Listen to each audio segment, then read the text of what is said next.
Then you go to your first sales meeting. You've got a job. You're a salesman. And you say, get out there and sell. Now, your quota is so-and-so. And you're going to go up. The better you do, the better you have to do. The better you do, the better you have to do. So you land up at the age of 45 or 50, vice president. And you say, I'm there. I've arrived. Yeah, but where are you? Yeah, you know, like, we're all brought up with this myth of attainment. Like, I know personally, like, I measured against my father that he made $175 a week. Still does, probably. And all my life, after hearing about that, I realized that the day I made $175 a week, I'd be a man. And, well, the day came when I was about 20. And I looked around and I still wasn't a man. And then, as it turned out, when I was 21, I made many times more than that. And I still wasn't a man. What do you mean by a man? Well, it's the whole identification thing of when you have attained that which has been laid out for you. And if you measure it in the material realm of how much money you make, that's not material. That's not the mark of a man. But money isn't material. Oh, isn't it? No, it's paper. I mean, it's abstract, it's figures. Material is land, forests, horses, good things to eat, sky, clean air. That's material. Oh, then I'm a materialist. Oh. Yeah. Sure, you're a materialist. In my book is one who loves material. And I feel that we are living in a culture where our ideals are all abstract. Money, status, even our products, some of them are abstract. Look at some of our cars. They're toy rocket ships. They look streamlined, and they're not streamlined because the thing has to be streamlined underneath as well as on top to be streamlined. And it's just a hunk of fancy tin dumped on some not very efficient engineering. You know, that's throughout society. Like, you know, even if you look at the car, the basic premises of the car haven't been changed in 50 years. It's not a product of design. It's a stylized thing. Yes. It's a thing of vogue, and it's so inefficient. And with our consciousness now, we could design cars that have a much higher level of efficiency. Of course we could. But we don't. I'd rather have a horse. Dude. So would I. I think that if it were true that all Americans were really materialists, we'd be one big step in the right direction. As is, you know, it's insatiable. They aren't even materialists. They can't be happy when they get something. A true materialist would get something and he would really appreciate it. But, you know, yeah, but as, you know, it's sort of a ego-oriented, you know, set of symbols in which, you know, they merely represent something that they are not, and they cannot be appreciated for what they are. It's also, things like money represent something which we could have, but we never go about getting it. You know, we say, well, I have all this money, I could get a farm and have some beautiful country, and I could travel. But everybody sticks around to make more money, and they never do the things that they were going to do. Seems to me it says here somewhere, promise to pay. Yeah. I don't believe they make any promises anymore. This is one of this new funny kind of money. Yeah. This is Federal Reserve now. Yeah, but when they were silver, you could go and get, you know, hunks of silver if you really felt like it for your money. But they've changed all that now. They're not going to give you anything. Well, you can just have the piece of I'd paper. like to come back to that point of attainment. yeah. One of the things that I didn't realize that's how most people were conditioned. That it was a step by step by step by step kind of thing. The one most outstanding thing that my parents gave me, for which I will be eternally grateful, is the day to day. You know, that I would like to be able to live my day, my life, one day at a time. There's really nothing else you can do. Yeah, I mean that's all there is. You know, that's all there is, and I don't require more than that. And if you can't do that, it's no use to you to make plans for the future, because if the plans work out, you won't be able to enjoy the results because you'll be working for somewhere else way beyond, right? And so this thing then, you get there, and you're at 45 or so, you're the vice president or whatever it may be, or even the chairman of the board, and you feel vaguely cheated. Then an insurance salesman comes around and says, I've got just the thing for you. You're going to retire at 65, and I've got a policy whereby you'll be able to do all those things you've always wanted to do. But by that time, you know the saying, when you're very young, you've got the time and the urge, but not the money. When you get older, you've got the money and the urge, but not the time. But when you get quite older, you've got the time and the money, but not the urge. So, this is the problem, you see, that people are looking forward to retiring, which is the final disaster. And so we have these awful communities for senior citizens, the people who are put away and nobody gives a damn about anymore. And they must, I'm sure many of them, feel profoundly cheated. And they see their savings being destroyed by inflation. And so suddenly they realize that the whole future forward-looking idea that what I want is a golden, voluptuous goody in the tomorrow was a hoax.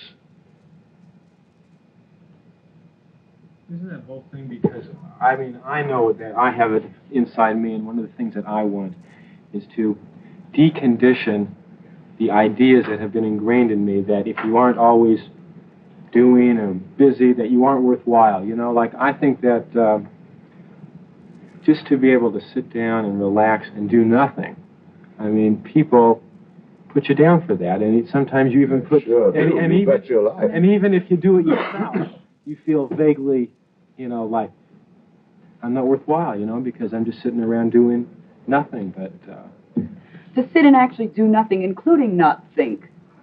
But well, we had a previous generation that prided itself on how drunk it could get. I remember when I was a chaplain at Northwestern University in the late 40s, I used to chaperone fraternity and sorority parties. And the main thing seemed to be to get as drunk as possible, as fast as possible. And it wasn't really very pleasant because it wasn't, it was difficult to communicate with these people. It's a negative, destructive Yes, thing. it was a very destructive thing. But I'm not trying to put down drinking in moderation, it's okay, like everything else. But the thing seems to be that we're beginning to get a sense that the present is where it's at. Right. And if it's not here, it's not going to be anywhere. And I've heard many students say that education should be a process which enables us more and more to appreciate the present, to dig what's going on. Because if people would do that, you know, they'd stop a great deal of violence, a great deal of rushing around, managing other people's affairs, because most of the trouble being created in the world is being done by do-gooders. You know, kindly let me help you or you'll drown, said the monkey, putting the fish safely up a tree. And I find on all sides, everybody's trying to reform everybody else, to tell them how they ought to behave, what they ought to like, and so on. And this causes trouble. There's always been this reverence for the past instilled in us in education and universities. And like all those things that made the past so glorious are no longer relevant. I mean, technologically, we've evolved to a point where none of the old rules hold. None of them. History doesn't repeat itself anymore. And we have to find out what are the factors working today. I very much agree with you. We're in a stage of human life where social change is so fast, we cannot predict the future. This is the first time, I would imagine, in history that it's been this way. Education used to be based upon the presupposition that what would happen in the future would be the same as what had happened in the past. Therefore, if you studied the past, you would be prepared for the future. This is no longer true. It's come to the point where you cannot really teach. But there is something you can teach in a way, which is not exactly information, but how to use your head. Exactly. That's one of the things that so many of the students are in upheaval about. That you go to university and you're taught to come back with fact and come back with fact, and not understand the interrelationship with the universe. You can derive geometry, you can derive physics, and then you can apply it, and you can feel what you're applying, and it's meaningful to you. Well, but this is saying something that's really very shocking. We're saying that we have the technological ability to feed everyone, clothe everyone, and house everyone. We do.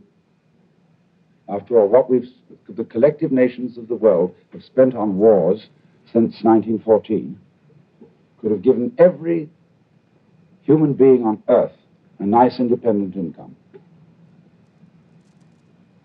But then everybody says, well, they've just become a lot of lazy bums. But I'm not so sure.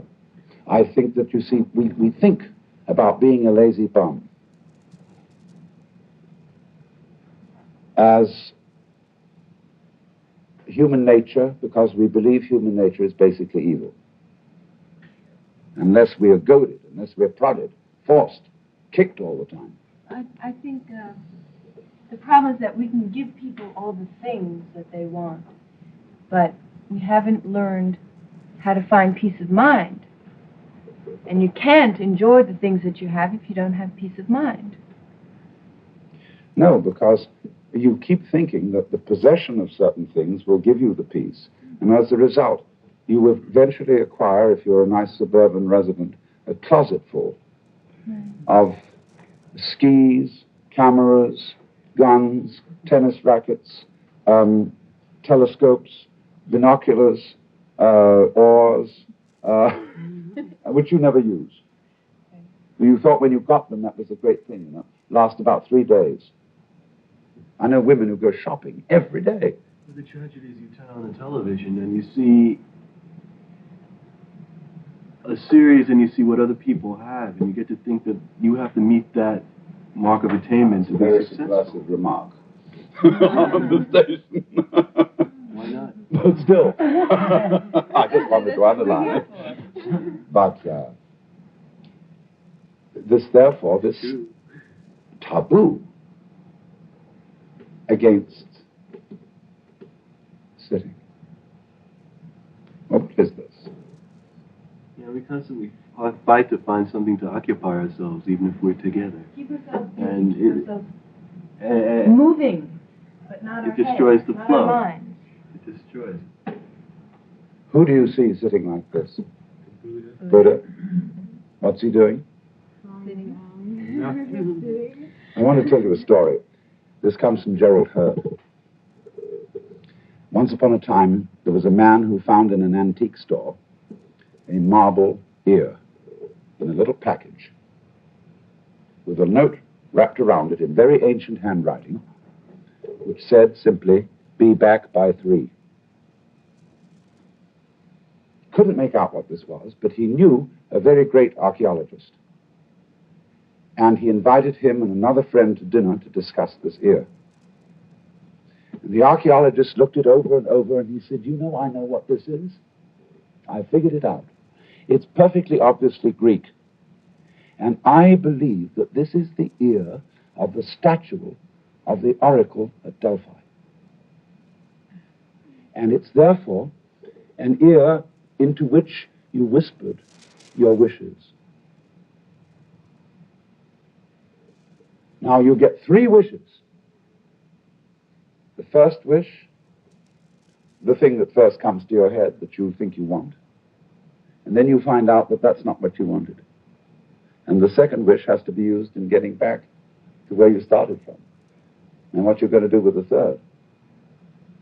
So you don't have a second chance on the third. Well, they said, let's try it anyway. Let's do something quite trivial that doesn't really matter. And they whispered into the ear, we wish that the vase on this sideboard turn upside down. Nothing seemed to happen. And they were sitting at dinner. And suddenly they all found themselves in a very strange state where they felt more comfortable with their arms up here in the air than down on their laps or on the table. They felt everything tended to go upwards, and it was awfully uncomfortable. So what had happened, you see, they turned everything upside down. So they had to use the second wish to get things restored to the place where they were. And the man who had the ear, who had bought it, said, "Oh, everybody, we mustn't say another thing. Let's just throw it out in the garbage and get rid of it." But the archaeologist suddenly grabbed the ear and said into it, "I wish not to wish anymore." And the stone ear shot out of his hand onto the hearth and sizzled and burned. And suddenly everybody felt, isn't this great? What's the matter with this? Nice. I feel bad about that. Yeah. Now, but what are we to say about a story like that? In our culture, to wish not to wish, or not to be in the state of wishing, would be equated with being an extremely passive, worthless, indigent, non-productive person.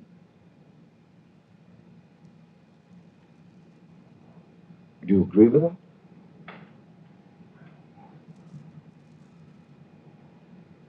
Not at all. No. But well, what do you say to people who would make that criticism? You lead your life, Right. and I'll lead Right. mine. Right. Listen, let me be passive, and I'll let you work. All right. Then they're going to say, "Hell's bells! I'm working with the sweat of my brow to keep you fed. And you should sit around and contemplate." But you don't have to do it. Well, as we always say, somebody has to deliver the milk in the mail. I mean, that's to say, if you want it. And what are we going to do? I think it's necessary to talk in extremes like that. See, there's the compulsion to keep working here, as opposed to the compulsion to be completely passive. And like anything, you have to come into a balance and not get hung up on either trip.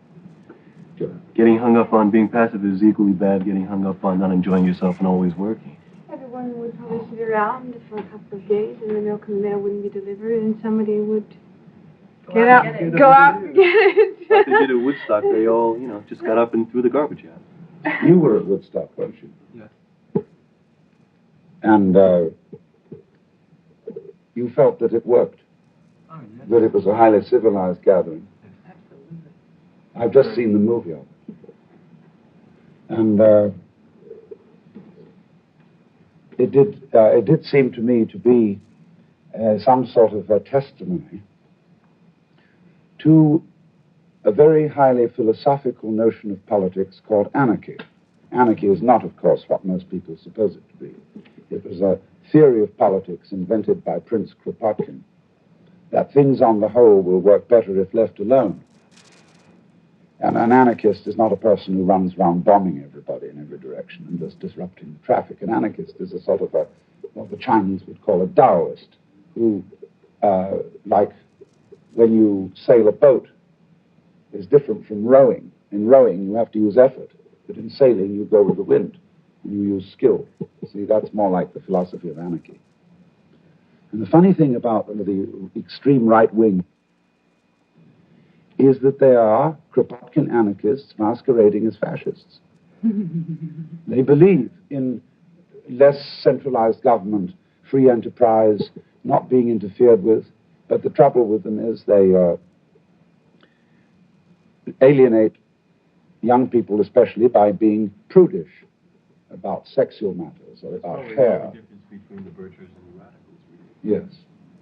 I mean, they're prudish, and they don't like long hair, despite that great authoritarian King Charles I of England, who had long hair, and his opponent Oliver Cromwell, who had long hair, and President Washington, President Lincoln, and many others who grew long hair. I can't make out what it's all about. But it gets back to the point. People get mad about long hair, and it doesn't hurt them. It's just a symbol. And it gets back to this whole thing of the confusion of the symbol with the real. So that what you were saying, Jenny, about materialism, how long your hair is or what style it's in, is taken entirely in a symbolic way. Well, that's like when you're inducted into the army, the first thing they do is cut your hair on the supposition that since they'll all look alike, and these people, it will change them all into being the same thing, you know, a soldier. And these people, many of them are Bible believers, and they should always remember that when Delilah cut Samson's hair, he lost his hair. Well, it's a very personal expression. Everybody, thank you so much for being with us. I've thoroughly enjoyed talking to you, and maybe we'll repeat this one of these days. Maybe that's not even important.